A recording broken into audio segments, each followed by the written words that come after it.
Arg! Ahoy there, matey! Welcome aboard the world of boating. Please stand clear of the doors. Por favor, manténganse alejado de las puertas. The radio show devoted exclusively to the boating lifestyle. You're gonna need a bigger boat. Brought to you by worldofboating.com, your internet portal for the boating enthusiast. I was just looking into buying a boat of my own. Call World of Boating toll-free now at 1-888-88-28-BOAT.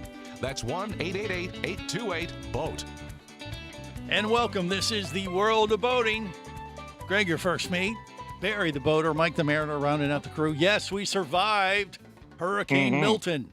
You know, last week at this time, it was 50-50.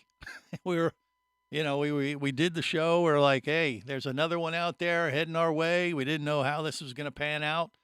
And sure enough, we dodged a bullet here in Central Florida, where I'm at, you know, with World of Boating Studios in Orlando. Barry was down in South Florida, Fort Lauderdale area. Mike the Mariner just north of me in Sanford, Florida.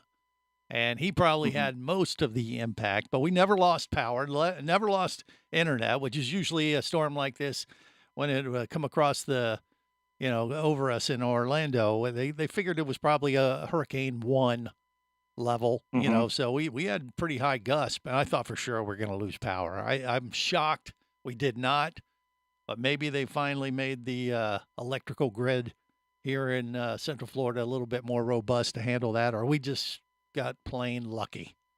And, well, you know, I'll take it. Yeah. The power companies don't like the idea of these lines breaking and them not, you know, they're generating power all the time, whether you're using it or not. So it's advantageous to them either have power on all the time for you to enjoy, right, or to repair it quickly, because again, they're losing money generating power and no one's using it. Right. Well, and it just sucks when you lose power in the summer in Florida with no when AC. it's 90 degrees. Right. Exactly. So I can't tell you. I was dreading it. I had my, you know, I have a generator, a whole thing. I had it all ready to go. I was prepared as I could possibly be. And luckily, I didn't have to do anything. What do you do with your generator? What are you powering when it's big enough to power refrigerator, you know, a fan. I even have a portable AC unit I could plug up if I needed to. Okay. Yeah. So it's not super, you know, it's not a whole house generator kind of thing. But I can do the refrigerator, which is pretty important. And microwave, get some cooking done, right? And a fan, or I can, you know, power up this AC unit and get at least one of the rooms in the house cooled off if AC becomes an issue. So I'm pretty prepared. And that was, you know, I got that squared away after, I think it was Hurricane Charlie that did us in, about 15 years ago? That was 2004. Yeah. And that was Charlie, Francis, and Jean. Right, and that one sucked balls. Oh my gosh! Oh yeah, we had a hurricane every 2 weeks. Yeah, I mean, a lot of trees, three times in a row, and limbs down. You know, all that stuff being cleaned up fairly quickly, but we lost power for like a week. And you know, after a couple days, and then you know, if it starts warming up, you are miserable. I found a way around that down here. You left your residence? I filled my bathtub with some water, about 4 or 5 inches of cold water, and I just laid in there for the evening. Okay, well, you could do that if you want, but that seems cooled me off. That's all I needed. Yeah, that's a mental picture I didn't really need, Barry, but whatever. Yeah. I didn't say I was naked. Yeah, okay. Each storm has kind of its own deals. Like in 2004, when Charlie, Francis, and Jean hit, for Charlie, we left the house and went to my dad's place, and the very first little whiff of wind that came through, he lost power. Yeah. So the entire time we were there for that hurricane, I kept calling my house and the answering machine was picking up. So I know I never lost power. Yeah, that was a trick. At the house I was not occupying. Yeah, right. That's how you knew. Okay. Well, yeah, you know, I mean, so like I said, I'll take it. It was a huge win for us in Orlando. Now, of course, the folks over in Tampa on the west coast of Florida, they are in bad shape in a lot of parts there, which is really sad. It's not just the west coast. There were a lot of tornadoes this time. Yeah, down by you in particular. Coast, yeah. There was one that went by. It went north on out in the Sawgrass there. It went over Alligator Alley. Mm-hmm. It wasn't far away. It was 10 miles, but and they weren't even really in kind of outside the cone almost. It was weird. No, we were not in the cone. We were in the cone for tropical storm winds. Right. Okay. And these were the feeder bands, and they were just moving so fast. They were creating these tornadoes, and they were not just the baby ones we normally get. They said these were the tornadoes you see up in the middle of the country. Right. Well, anyway, we're here. We didn't get blown away. And but we do got to talk about Hurricane Milton because boating overall played a major role in rescues and how the whole thing was covered. I mean, you saw boats all over the place. Right. Well, probably the fact is, but we're not out of the woods yet, though. I mean, the river, the St. John's River is rising, projected to rise another 3 feet, which is going to put it very close to the record epic flood that we had after Ian, which was weeks and weeks and weeks of flooding waters along the entire St. John's Basin. Yeah. Now, I saw a report on one of the local channels out there by Wekiva, or the Wekiva River, and they did a report in a neighborhood that was flooded out from a canoe. So he was canoe witness 9 or something like that. And they said they sent their reporter up the creek with a paddle. Without a paddle, he had a paddle, and he did his whole segment from a canoe. It did look pretty comical, but you felt bad for the folks there for sure. Right. But yeah, I was talking to Mike the Mariner yesterday as we were preparing for the World of Boating, and I said, "So you did okay? Everything's." I mean, we texted back and forth right after the storm, and he said, "Yeah, it was all good." And I said, "Has there been any flooding? Because you've had that in the past." And you said there in Sanford, Florida, it did rise up, and you have to move your boat, or you already moved it because of that. I moved it yesterday, and I removed my radar. I had to remove my radar just to get out from under the covered slip. So a little bit more space. Moved it out to an uncovered. Moved to an uncovered slip, but the water is still rising. There's a seawall that surrounds this marina. Yesterday it was to the bottom of the cap. Today it's to the top of the wall. Wow! And they're expecting another 2.5 feet, which is going to put it into the parking lot. And probably part of the way into downtown Sanford. So how do they know, or what are you monitoring to know how high the water is going to come up in the lake where you have your boat docked?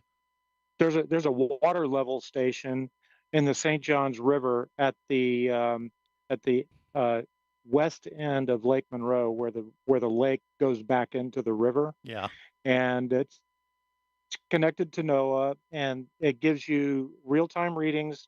Rate of rise. It gives you the amount of water that's moving through that part of the river in terms of cubic feet per minute. Yeah. But it also will give you a prediction. They do a forecast river level, and in about 5 days they're expecting it to crest, and it's going to be another 2.5 feet above where it is now, which is already flood stage. Yeah. So that's all because of all the rain we got from Milton. Is that what it was from? So is that typical for it to take anything from Helene? Is it? Well, yeah. I mean, is that typical though for it to take like 5 hours to crest like that after that much rain? 5 days. It's going to take 5. It'll take 5 to 10 days. Wow. Yeah, that is just so odd. Yeah. For it to take that long to drain out.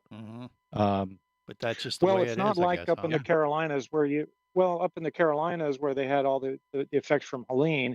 They had flash floods. The water rises really, really fast, and then by the time the news crews get there, you look, they're bone dry. Showing what looks like a normal river because the water moves on through. It's moving through a very narrow ravine, but it's moving very fast. Yeah. The St. John's River, the entire river fall is 11 feet from Sanford to Jacksonville, 11 feet in elevation. Yeah. So the water's not going anywhere, so it just fills up. And then slowly drains out back into the lakes and that kind of thing. All right. Well, look, that's kind of crazy.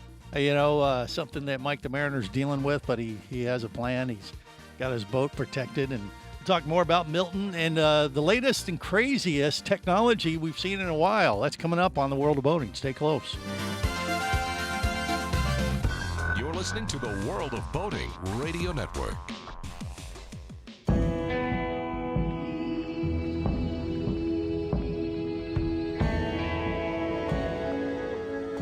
explorer in the other 2/3 of your world.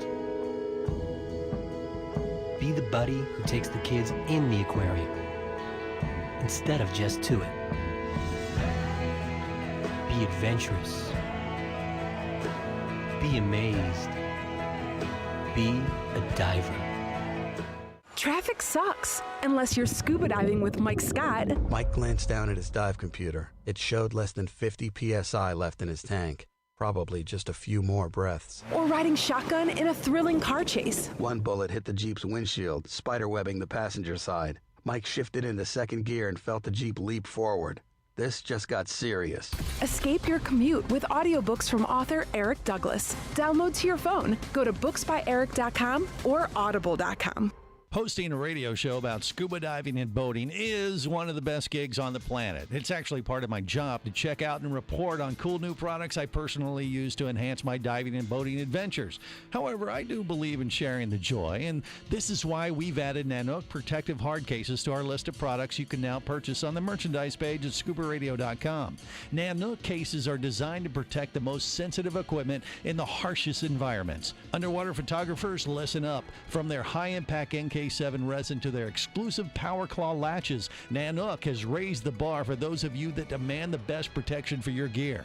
Plus, Nanook protective cases cost less than similar products currently on the market. The company has been around for over 15 years, but it's new to the U.S., so we've made a small number of Nanook cases available exclusively for you at a special introductory price on the merchandise page at scubaradio.com. Go there now and check out Nanook, the evolution of protection.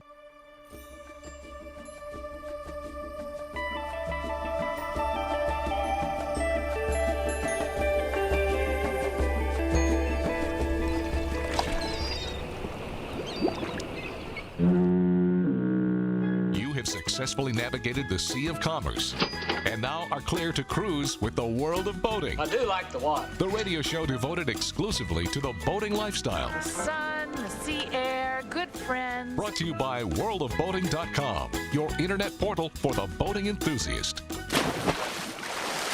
Yoo-hoo, Mr. Pirate! What will we do with a drunken sailor? What will we do with a drunken sailor? What will we do with a drunken sailor at the light in the morning? Way in, she raises way in, she raises way in, she raises at the light in the morning. This is the World of Boating.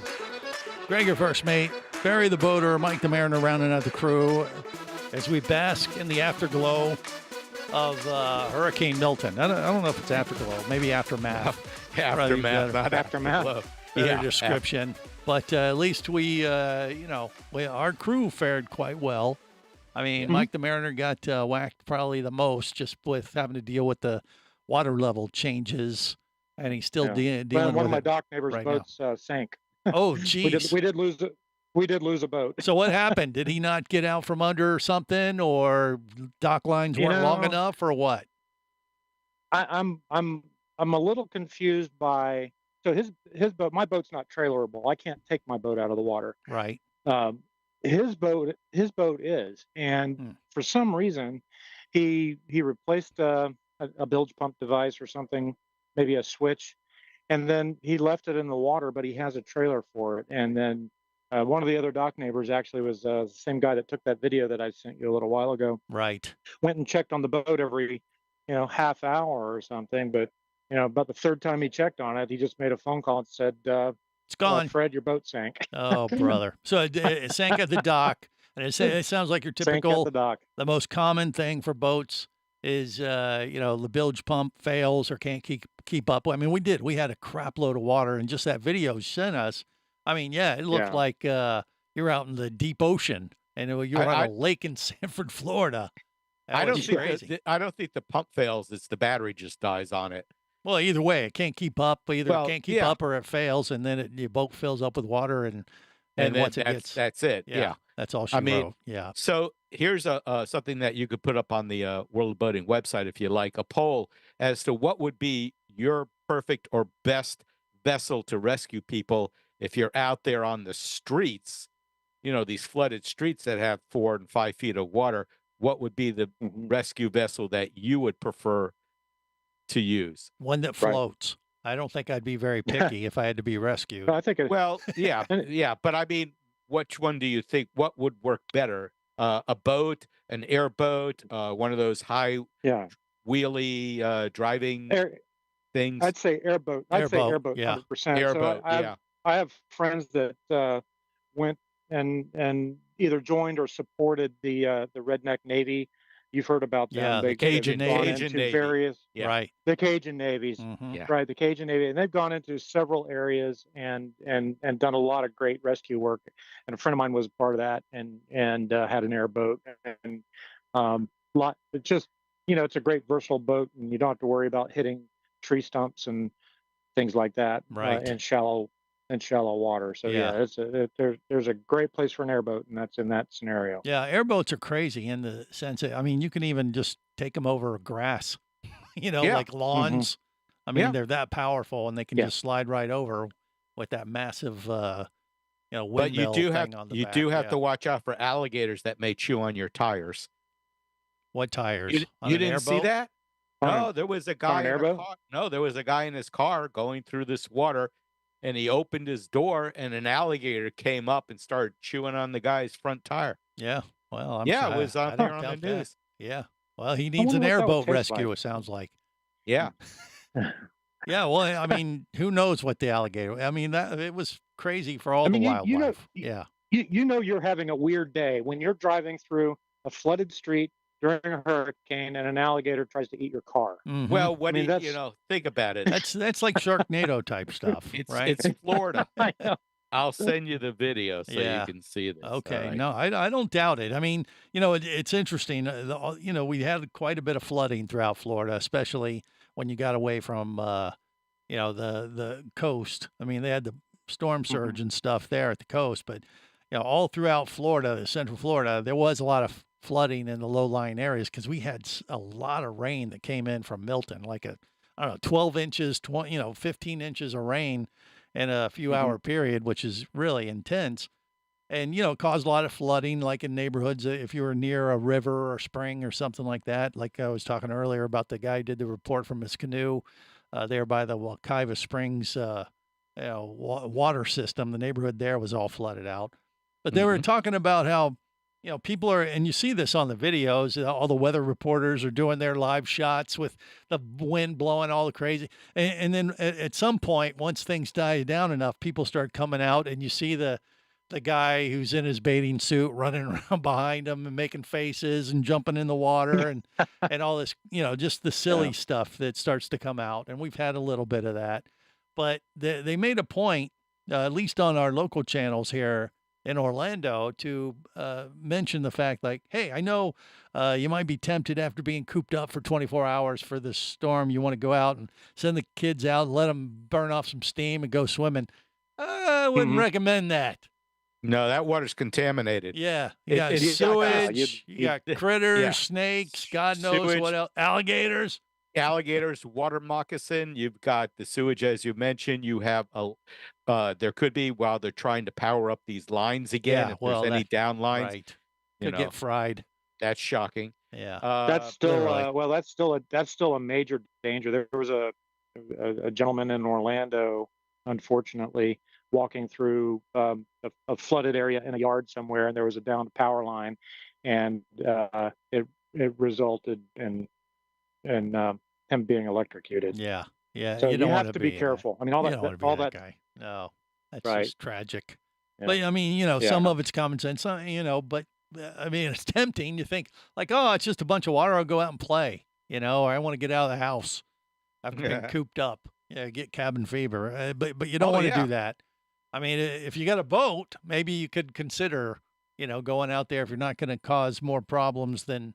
And that's why I asked about that as far as going out and saving people, is that if you have a boat and you go out there, let's say you're in 4 feet of water, all right? Yeah. And you put out in there, you have to remember that you have a lower unit on your outboard that sticks out down 1.5 to 2 feet below your boat. So even though you're floating on that water, that thing could be smacking up whatever's, down there underneath you, and you can't see it. This is not crystal clear water like being in the Bahamas and the ocean there. this is mucky, nasty stuff. Possibly, yeah. Yeah. Yeah. So, Yeah, so you go out there with but if you want to go out and try to help, I mean, that's one thing, but know what you're getting yourself into when, especially if you're not, really good at operating your vessel. I mean, because this is kind of dicey territory, I'd say. Right.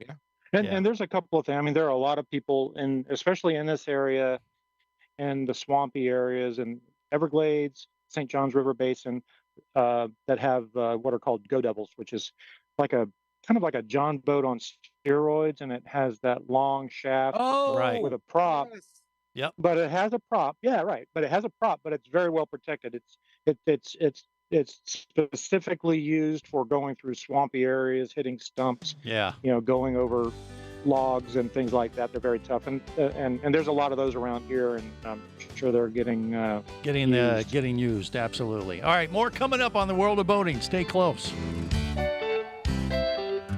You're listening to the World of Boating Radio Network. Traffic sucks, unless you're scuba diving with Mike Scott. Mike glanced down at his dive computer. It showed less than 50 psi left in his tank. Probably just a few more breaths. Or riding shotgun in a thrilling car chase. One bullet hit the Jeep's windshield, spiderwebbing the passenger side. Mike shifted into second gear and felt the Jeep leap forward. This just got serious. Escape your commute with audiobooks from author Eric Douglas. Download to your phone. Go to booksbyeric.com or audible.com. Do you have a message or product you need to share with the boating world? Well, look no further than the World of Boating radio show. Just like you, thousands of boating enthusiasts are hearing this message, and we could be talking about you and your product or service as early as next Saturday. Remember, a terrible thing happens when you don't advertise. Nothing. Go to worldofboating.com, send us an email, and let's get to work to make your marketing message matter.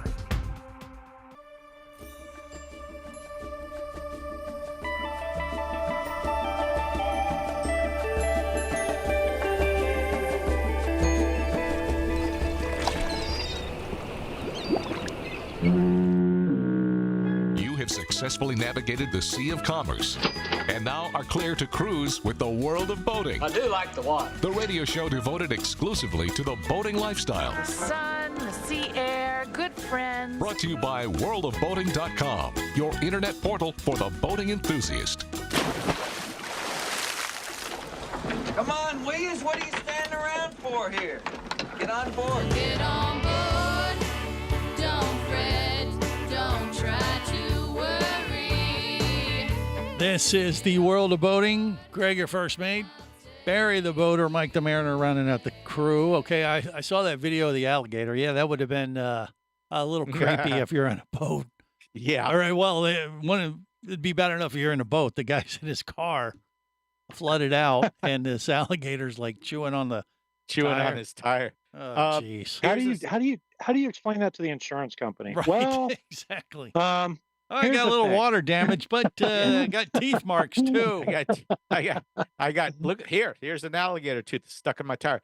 Let me offer you a suggestion, Greg. Okay. When you're done with the show later, get a little bottle of Loctite and put that on the threads that hold your microphone so it stops. No, that won't do it. On you. Yeah, you're looking at stuff you shouldn't pay attention to. That wouldn't do it. You're falling apart over there. No, yeah, a microphone fell off its stand. Again. Yeah. It happened last week. Right. But I fixed it. And I know. I just fixed it again. I wasn't bad. I was just checking it. It's fine. It just I actually got to get some pliers. No, it's just pliers. One of the things are slipping. That's why it's not tightening anymore. Mike, explain what Loctite is. Won't do it. Well, I mean, okay. But that's fine. Nobody knows what the hell's going on. So let's just move on. Yes, sir. We covered Hurricane Milton as well, enough for now, I guess. Or is there anything else you got to do, Mike, or other than wait for the floodwaters to recede, or what? Well, we're expecting for them to have to turn off the power and the water to the marina. Oh, really? In about a week. Oh, geez. Yeah, because once the water level gets up to the parking lot, that's where the transformers are. Yeah. For all the docks. And they can't have water intruding into those boxes with them energized. So they had to shut us down last time with Ian. for about 3 or 4 weeks. Oh, geez. So then I come out to the boat, a couple times a week and start the generator and run the air conditioning and just kind of Right. keep the boat dry and all that. But But you won't have yeah, shore looking forward to power. that. But will you need it? Well, no, no. Well, I mean, just when the shore power is when they turn it off, the boat will have no power unless Right. I'm here running the generator, Yeah, right. which I'll Exactly. do a couple of times a week. I'll come here and run the generator for a couple of hours, a couple of times a week, Yeah. and that'll I'll run the air conditioning, run the refrigerator. Although the refrigerator will not be running when I'm not here, but that's just to keep things operational. I don't Yeah. want them sitting, and I don't want mold to Creep to in. take over. So Right. yeah, so Well, when lots of that damp happens, rid, yeah, I and all mean, that stuff. so typically you do have it hooked up to shore power, so you can still run the Mhm. refrig Right. and It all is that. right now. Yes. Is there anything Yes. We're else other than the refrigerator that, I mean, you could always clean that out before they shut the power down. Is there anything else that needs to run other than all the, no, like just generator no. We every just now and then? we keep the air conditioning on and the refrigerator on all the time. I mean, the boat's Okay. always powered up, always powered up. Yeah. And when we leave the dock, the generator is always on, and all that stuff is up and running. And So the bilge pumps are always ready to rock and roll if they need to. Yeah. Well, yeah. Well, how are yeah, they but working? those. How are they Yeah. well, working though? They're not, are they? they're no, there's no my bilge is bone dry. There's zero water in my bilge. Gotcha. It's All it's right. completely bone dry. All right. So that's not a Yeah. problem. But you can leave the AC on so it doesn't get Mhm. moldy and stuff in there or musty. Well, And that's, right. yeah. You're talking about maybe the condensate. Yeah. The condensate drains into what's called a sump box, which has its own little bilge pump Mm-hmm. in the sump box. And so when the water, it's also where the water from the shower goes. So the water from the shower and the water from the air conditioning goes into two different sump boxes. And when the water level rises in the sump box, the bilge pump kicks it overboard. Right. So the air conditioning doesn't just drain into the bilge. That's why there's no water in my bilge. Okay. Well, yeah, I mean, it sounds like you got it under control, but everybody else there in the marina, they shut down power. I mean, they could get into a problem if they aren't checking it very, very often, or If we they're get a not little, che- or we get Yeah. some rain, and it's one of those things. The rain can Mhm. get in the boat, and now the bilge pump's not working because they have no Oh, power. the Yeah. batteries go dead. Oh yeah. That Well, type of okay. thing. Yeah. Right. They'd be running Mm. on battery power for a certain length, The I bilge pumps guess. always right. The bilge pumps always run off battery power. So Mm-hmm. they're not running off the power that's feeding the boat. They're running Yeah. off the batteries, which the batteries are in constant charge and conditioning through my electronic battery charger. So the Yeah. battery charger manages the batteries. Mm-hmm. But if I lose power for um, you know an extended period of time, I come here, I run the generator. The generator replenishes the batteries, Right. plus it runs all the other systems. Yeah. So that tops off the batteries, and Yeah, but you could have I know another we're good. situation like your buddy's boat who sank here in a few days. Yeah. When the water rises, if they don't check it and they shut down the power, there could be some other boats in the marina that. There are boats that are not cared for that are at risk of that. But Yeah. the staff at the marina walks around. They They kind of try watch that. to. Yeah. They do, and everybody here has insurance. All the boats are fully insured. So if a boat looks like it needs some attention, they call the owners, and it's on the owners. It's the owner's responsibility to either come down themselves or get someone over to check on their boat and mitigate any of the issues that might be causing a problem. Right. Barry, what do you think? Mike, if you couldn't make it down there, wouldn't it be nice if you had some kind of device that was kind of watching over your boat Like a during camera? these storms? Well, not a camera, but something more mechanical that could actually walk around and take care of the boat that wouldn't have to worry about You mean like a storms. robot that Yeah. like Oh, Elon that Musk would be awesome. put Yeah. out there this week, or at least the latest version of Optimus, the Tesla robot, which was crazy. I mean, it was like watching the future. I don't know. I saw that presentation they had this week with Tesla and the new autonomous taxis, and then they had a big van that held like 16 people. But then the most coolest thing was Optimus, the robot was Yeah. walking around interacting with people, serving them drinks, talking to people. That's awesome. It was crazy. Oh, I'd love to be able to just walk on the silhouette and say, Optimus, take me to Jacksonville. Right. You know, thanks. Yeah. I mean, and, that would be. I mean, and that might be the future. 5-10 years from now, when we get a storm again, it may just be a robot there at the marina that is watching everybody's boat, and it'll jump in and fix things. Well, we already have a certain amount of autonomy, right? So my navigation system, this boat is aside from my navigation system, is almost World War II technology. Right. But my navigation system is fully modern, touchscreen, and you can load the routes into it. In fact, I have multiple routes loaded into it, and as long as I'm just watching, I can press a button and it will interact with my autopilot and take me wherever I need to go. I mean, it'll make the turns. So there's a certain amount of autonomy already built in, and modern boats with the joystick control and the autopilots. But Optimus all he has to do is put on a captain's hat, board your vessel, and be programmed to do what you wanted him to do, and he could take any old style boat probably and do it. Here's a potential limitation, though. Yeah, what? If you have a touchscreen navigation device like I do, and you're a robot, it takes a human finger to. No, he wouldn't have to do that. He wouldn't have to do that. He'll mind meld with it via some kind of central nerval link. He'll just point his little LED finger at it, and then the data will just come across that way. Or he'll chop your hand off and just use your finger to navigate the avionics accordingly. That's probably a few years later once they take over the world. Thanks, Elon Musk. More coming up. Stay close. You're listening to the World of Boating Radio Network.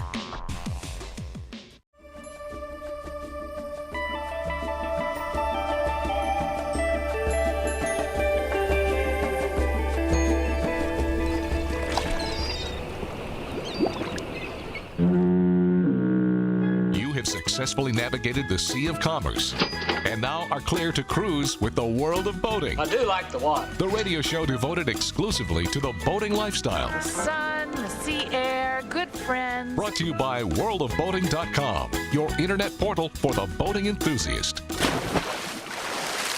We now return to Night Boat, the crime-solving boat. Faster, Night Boat. We've got to catch those starfish poachers. You don't have to yell, Michael. I'm all around you.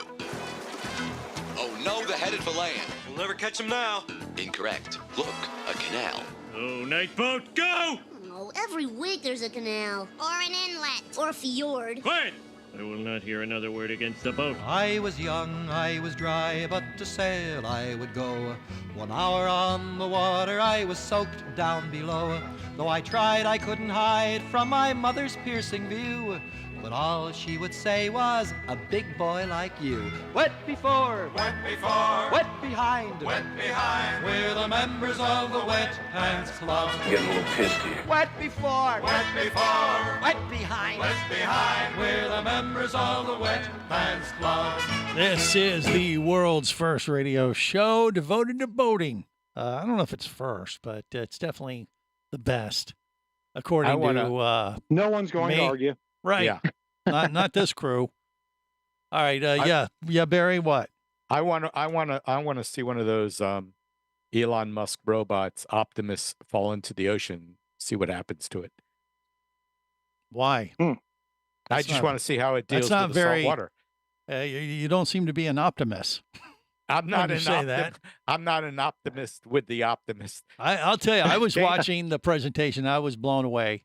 How far they've come with these things, and I mean, I do believe 5-10 years. I don't think it's going to be uncommon to see a robot on somebody's boat, at the helm operating it while the owner or the captain who usually runs the boat decides to take a break and have a cocktail in the back and like, hey, Optimus, take us over across the bay, and you let the robot do it. And that actually that solves the problem of technology. Like, you can have an old school boat, and then the robot knows how to operate it like a real person, and it kind of But bridges that doesn't gap. change. That doesn't change the responsibility of the real human on the vessel to be in a condition to operate the vessel. Because what happens if the battery fritzes out or whatever? Well, it's So, still What happens if he has to reboot? it's still going to fall back on the have to owner. reboot. Wait, You have to wait. reboot the robot. Update, Yeah. And if you're drunk, you don't know how to reboot the robot. And they'll, Elon Musk will figure all that stuff out. And update's going to come along and say, "Stand by as I update." Yeah, right. As you're heading for the little bridge. circle, Right. the screen of death or Yeah, whatever. That's right. Yeah. But I used to think that, you would want to get a new boat with all the latest, gadgets and, navionics and things like that. And, it's going to, take the old boats out of commission unless you're a true boater and you really love doing that. But then I saw this. I was like, wait a minute. You could just have Optimus come on and operate an old style vessel programmed accordingly, just like the best of the best captains. And they've bridged that gap between the classic boats and the latest and greatest technology on, something that's equipped with the latest computer gadgetry. You know what I mean? Greg is going to be the first human to have a plug put into the back of his skull, so he could It's just not a plug plug. It's an implant that sits on the top, the Neuralink from Elon Musk. Right. They talked about that too, Barry. Okay, I can see you're going to be the first one waiting in line.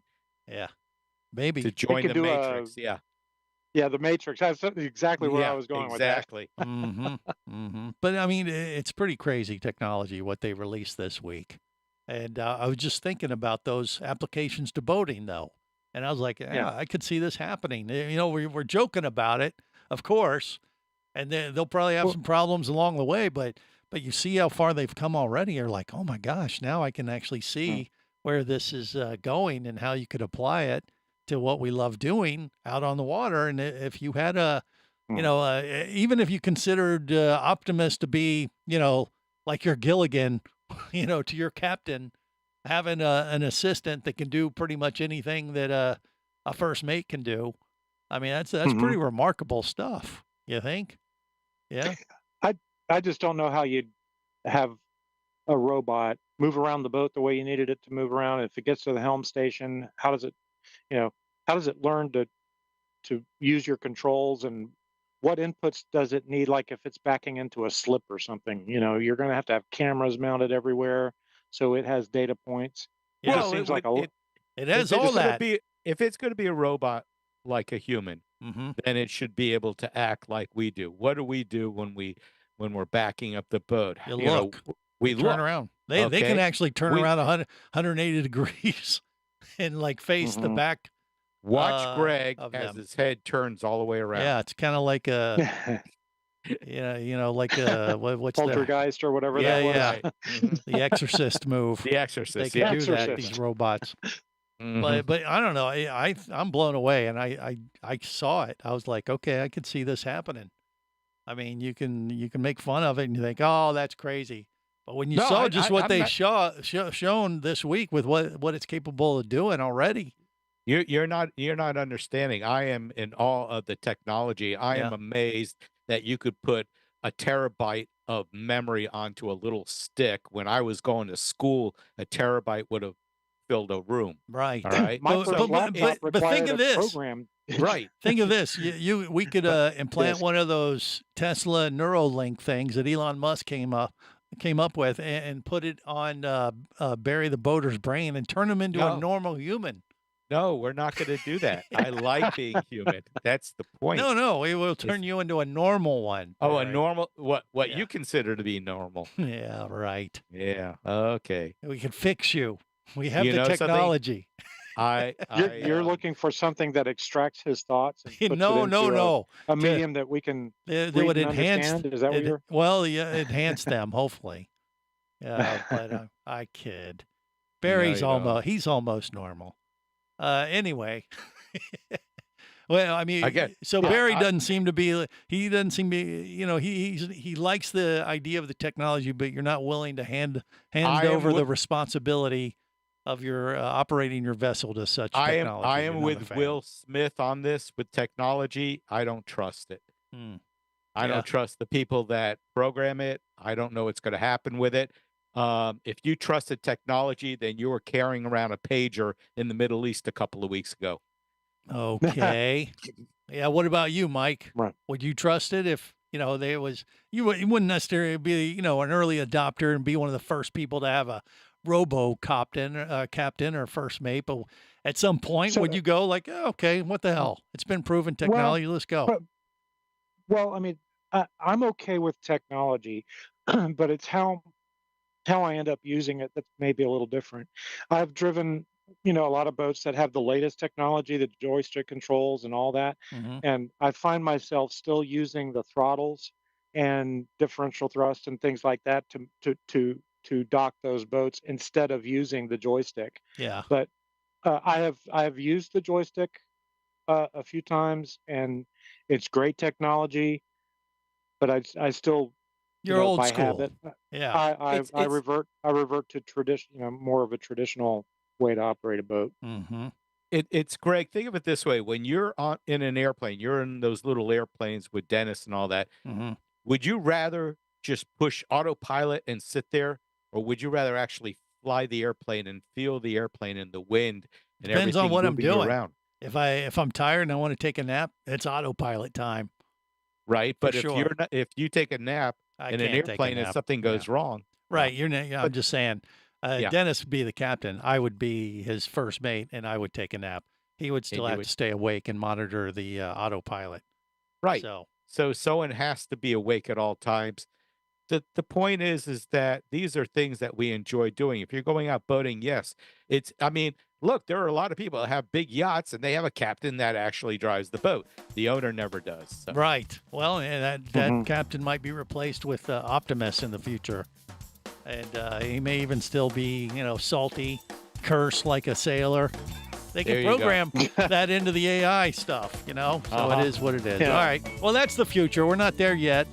But in the meantime, that'll have to do it for now. Till next time, remember, whether it is sail or motor, life is better as a boater. Safe boating, everyone.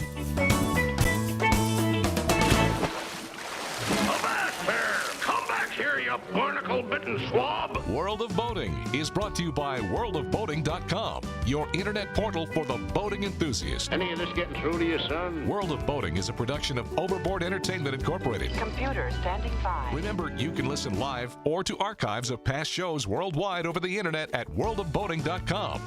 Computers can do that? So tell a friend and come aboard every week for the World of Boating. This is so great. I can't wait. I'm getting goosebumps. Feel me.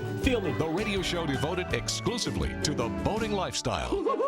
TTFN, ta-ta for now. The opinions you just heard on the World of Boating are those of the hosts, callers, and guests. They are not necessarily those of any station or network, its management, or advertisers. What are you being such a weenie for? While on the water, your safety and the safety of many others depends on you. So boat smart and operate your vessel only after receiving the proper training and instruction for your area. There is a fine line between genius and madness. Have any questions or comments? Feel free to do so via the web at worldofboating.com.